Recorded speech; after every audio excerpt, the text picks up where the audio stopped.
Ang magtatanong naman ay si Franz Sahorda. Franz. Hi guys, hi, good afternoon. Kira, sorry. Parang paus ka pa, Franz. Napiyok, nagbinata. Sige. Okay, first question is for Kira. Okay, Kira, natanong ko sa Twitter to, hindi mo nasagot. So, fun question na. Kasi I think naabutan mo yun naman si Emilio. Kahit 1 week, right? Parang may 1 week or 2 weeks pa kayo together. Yes, two weeks. So, my question would be, kasi very viral din yung sinaing wars nila. So, my question is, sinong mas masarap mag-saing for you? Si Ralph or si Emilio? Oh my goodness, you know, it's very hard talaga kasi parehas silang magaling eh. You know, I think it's Emilio. Wow! Kasi nandito. Eme lang, hindi. Magaling talaga sila pareho. Sarap talaga kami sa saing nila. So, teach me your ways. Teach me how to saing, Emilio. Alam mo, seriously. Punaan ko lang muna, okay, si Emilio kasi napanood namin sa Pamilya Sagrada. Kasi doon ko lang nalaman na super first timer malapit talaga. So, congratulations, ang galing mo doon. Maraming salamat po. But now my question would be, kasi kanina natanong na kung may babaguhin ba kayo. Ngayon, my question is, kung magkakataon na bumalik sa bahay, or naisip nyo ba na kunwari, meron ba kayong sa tingin nyo hindi pa naipakita sa loob na sana you had the chance na maipakita sa loob? It could be talent, it could be what, or ano sa tingin nyo gusto nyo pa sana maipakita if given the chance, or kung nagkaroon pa ng longer time sa loob ng bahay? Ako for me po, wala po talagang may babago. I think kapag bumalik po sa bahay, gagawin ko lang din po yung ginagawa ko nung nasa bahay ako. Kasi yung pagpasok ko naman po sa bahay, yung mindset ko is no regrets. Leave everything there. Kasi hindi mo alam kung kailan na yung last week mo dun eh. Kaya palagi ko sinasabihin si Kuya na, Kuya, I will do my best every week kasi I don't know kung ito na yung last, kung ito na yung time na alis na ako sa bahay mo. So I promise to give my best. And proud po ako na magsabi na ginawa ko po yung best ko. And even though it was a short stint, it was very, very sweet. And I would not change it for the world. Thank you, and Kira. Ikaw ganun din? Kung may gusto ko ba bang ipakita na, ay, hindi ko napakita. I wouldn't change anything, pero if given more time po talaga, mas lalabas pa talaga yung kulit ko. Parang, by the time that Charlie and I went out, dun pa lang nagsistart na pagiging makulit ko, chika-chika na ako sa lahat. So, if I was given more time, I think I would have shown that more, yung baklita side ko. Kasi the first week, Mommy, alam mo to, di ba? The first few weeks, hindi talaga lumalabas. Ito ang pilit ko. Eh, syempre, I don't want to force it. So, lalabas talaga si Baklita Kira. Pero, I also think, sorry, I also think, I wanted to be a task leader. Ayun lang. If it was something musically inclined that I could use the guitar for, or my song composing skills for, maybe that would have been super fun. Actually, namin nagulat yung nag-perform kayo kay Jisoo, yung Pinoy ako. Yes. Sikat ang Pinoy, was like, wow. Mami, bumalik sa glit si BFF Kira. Di ba? And last na lang guys, kasi kahit pareho kayo magaling, definitely. Inisabi ko guys sa Pamilya Sagrada, ikaw Kira, nung wala ka, pinalabas yung collab, everyone was like, wow, si Kira. Oh my God, so well. Yes, my question is, kung given the chance na ngayon dito na kayo, ano gusto nung itak? Talaga yung pagiging bida, leading lady, leading man, o gusto nung subukan ng maging diverse? Ay, pwede rin ako mag-contribute, like what you've done in the past as well. Okay, thank you guys and congratulations. Thank you po. Ako naman po, I think leading man talaga ang pangarap ko nung pumasok ako ng industriya. Walang iba kung hindi maging leading man ng ABS-CBN. Kasi syempre lahat ng mga leading man ng ABS-CBN ngayon, sobrang gagaling na artista. And grabe yung effect nila sa buong Pilipinas. No? Napapasaya nila, napapaiyak nila, and sana in time, of course, I'll be able to follow their footsteps. So, thank you po. Ako naman, for the longest time po, I've always been doing the bida roles, the good girl roles, the rich girl. So, I really want to try kontrabida naman. Wala, that's something that I really haven't, experienced yet. What's it like na mang-ape ng iba? Eme lang. Yun, at saka, nahihiya ako sabihin. Kaya mo yan, anak ko? Jezebel. Ooh. Kasi Oo, doon talaga, ganda. yun yung isa sa mga dream roles ko. So, ayun, hopefully I could do that someday. Thank you, Emilio, Kira. Bago natin tawagin ang next na magtatanong, may nabasa ko sa YouTube natin na question. Sabi daw, for Kira and for Emilio, if you guys were given the chance to make a season 2 of Bagani, and you, Kira, will take on the role of originally played by Liza Soberano, and Emilio, yung kay Enrique Hill, would you grab the opportunity? Absolutely. Bagani, that was super iconic as well. And to follow in the footsteps, oh my God, of Ate Liza, that would be a huge honor, definitely. Thanks, Emilio. Of course, the Bagani was truly iconic, like Kira said, and Liz Ken is one of the biggest love teams in Philippine showbiz industry. So to be even mentioned in the same breath with them is already an honor. So of course, I would definitely say yes. Yeah. Bongga, bagay, tinitingnan ko ba yung dalawa? Parang may na-mention dati na parang gusto ni Emilio yung parang mga ala Got to Believe, yung mga Mula sa Puso. Parang pwede kang ala Rico yan, tapos siya si Claudine Barreto, no? In fairness. Oo, why not, diba? Laban natin yan. Pero next question will come from Team Bailon of Pep.ph. Miss Tian. Hello po. For Emilio, do you think it's really your time to get out sa bahay? Siyempre po, medyo malungkot ako na lumabas ng bahay kasi feeling ko marami pa akong pwedeng iambag sa bahay. Especially with the housemates, yung mga tasks. Ang favorite ko kasi sa bahay is, one of my favorites at least, yung mga weekly tasks. So, ayun. But I'm happy na lumabas ako kasama ng aking duo na si Michael. And of course, seeing the warm reception lahat ng Team Millie, mahal na mahal namin kayo. And yeah, so yun po. Thank you po. Hindi mawawala yung mga love team.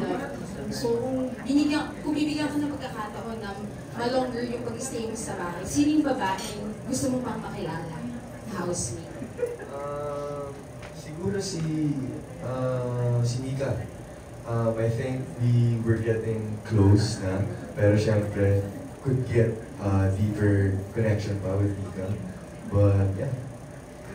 For Kira, ano yung mga discovery mo na hindi mo sa bahay, hindi ka pa pumasok tapos doon mo lang siya nalaman na ganito pala, nakapasok ka na.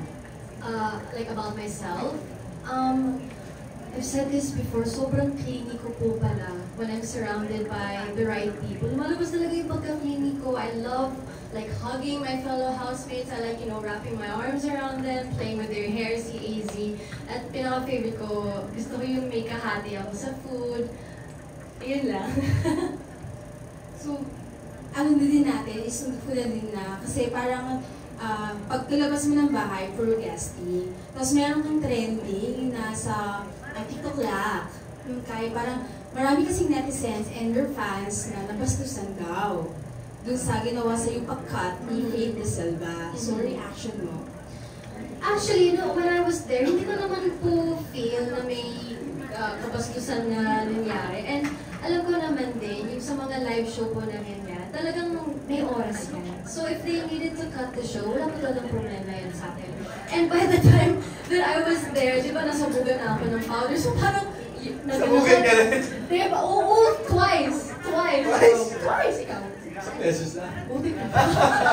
So nasabugan na ako. So alam mo yung medyo, I'm still reeling from the moment na, oh my God, what do I look like? Diyos ko, paano to? Tapos hindi ko pa makita yung ano tawag doon? Yung prompter sa harapan ko. I think a little bit of the powder went in my eye. Nalasahan ko din yung powder. So, talagang I really wasn't prepared in that moment. Kaya okay lang po sa akin na that's fine. Thank you po. Maraming salamat kay Team Bailon of Pep.ph. Susunod mula naman sa Lionheart. Tawagin naman natin Richard Paglikawan. Hello, good afternoon kay Emilio at saka kay Hello. Sa mga previous seasons, may house players. And for this season, wala pang pumapasok. Kung kayo bibigyan ng chance makapasok ulit bilang house players, ano sa palagay mo yung gagawin nyo para ma-break yung current na para nagiging habit na ginagawa ng mga housemates sa loob? Oh, that's a tough one. That's really, really tough. Ano ba, ang house challenger is pampagulo, di ba? Sa challenge. Oh. Ang hirap! Di ko alam. Pero if given the chance, I would definitely want to go back. Pero kuya, ikaw na bahala mag-isip ko ng gagawin ko. Parang hindi ko, I can't think of what I could, do to upset them. Ako rin, Kira. I think si Kuya talaga ang magbibigay ng content sa amin. Kasi siya naman talaga ang magsasabi kung babalik kami as player. And syempre, kung pipiliin niya kami, may rason yan. And for sure, I'd like to hear from him first. Pero kung kayo tatanungin ko ano yung task na gusto niyong ipagawa sa mga housemates kapag kayo naging house player, ano yung pipiliin yung task? Dami, no? From housemate to big brother. Oo. Kung may task kong papagawin sa mga housemates, siguro lahat kami kakain na. Para magluluto kami anti-budget, tapos kailangan masarap ang pagkain, ganun po. Kasi alam ko kung gaano kahalaga ang pagkain sa mga housemates and I would just give it to them. Tapos kung hindi nila maubos yung pagkain, 50% lang yung budget. Pero pag naubos, 100%. Ganun lang. Ganun. Kira? Tatanggalin ko yung kanin nila and then I want to see their behavior going. Wow! Sobrang Lavinia. Diba? Sobrang Lavinia. Joke lang po yun ah. Iiyak siguro ako pag nasa bayo, tapos tinanggal nila yung kanin. Lalo akong saing. Di ba ikaw lang mismo nagkwento sa akin kanina na enjoy mo yung rice with toyo? Yes! The best yun. The best. Tapos isang itlog lang. Oh. And of course, with Oishi. Oh yes, thank you so much, Oishi. Love you, Oishi. May ulam kami kahit walang budget, Oishi. Yeah. Sana pa kasama natin ang Ubishi sa Star Magic Spotlight, ano? Ayan. Thank you, Emilio and Kira. Salamat. Thank you. Thanks sa'yo. Maraming salamat at miss yung kay Richard. Ito last question na bago tayo magbabay sa lahat ng mga nakatutok sa atin. Marami na kayo for sure na panood ng mga online edits about you, about sa mga siniship sa inyo. What's your comment about doon sa mga napapanood nyo ng mga video edits online? Ang sisipag nyo talaga. Even the smallest interaction talaga, nilalagyan po nila ng music, ng filter. Nakakatuwa siya. Kasi para sa amin, inside the house, sobrang wala lang. There's no mali siya whatsoever. Pero bakit ngayon na pag nakikita ko yung edit, ay, May bakit kilig. naman? Oo. Thanks, Kira. Emilio. Ako po, Mama Jai, I haven't watched all yet. But I'm so happy kasi nakakatawa lahat ng mga edits nila. Please continue making because I really enjoy seeing it. It really warms my heart na napapasaya, nasisiyahan yung mga tao dun sa amin, especially sa mga edits nila. So, ayun, lahat ng mga gumagawa ng edits for PBB collab, maraming salamat. We really enjoy it. Yun, maraming salamat. Palakpakan naman po natin mga kapamilya, Emilio Daez and Kira Ballinger. Ngayon, syempre magpasalamat kayo sa lahat ng mga taong sumusuporta, sa mga bagong mga fans na talaga namang minamahal kayo. Let's start with, of course, Kira Ballinger. Yes po, mga kapamilya, mga Kirmilyo, and syempre to my kishes, maraming salamat sa sobrang init na pagmamahal nyo. Ramdam na ramdam ko, and I'm so grateful for each and every one of you. Grabe, I can't wait to meet you all in person. Sana makapag-get together tayo soon. Kirmilyos, kishes, everybody's invited. So I'm looking forward to that. And ayun lang, let's spread love lang. Don't engage with you know what I mean? Yun lang. Thank you so much. I love you. Thank Ilan ba you. yun? Oo naman, di ba? Kaya nang nilalaman ng puso, why not? Thank you. Na, Emilio? Mga kapamilya, this is Emilio Daez. Maraming salamat sa suporta sa aming dalawa sa PBB Collab. Of course, mga Team Millie, mga Team Fernilio, maraming salamat sa suporta. Sana hindi po kayo mapagod kakasuporta sa amin. And sana nag-enjoy kayo sa amin. And of course, we promise to work so much harder para mas marami pa kayong i-enjoy.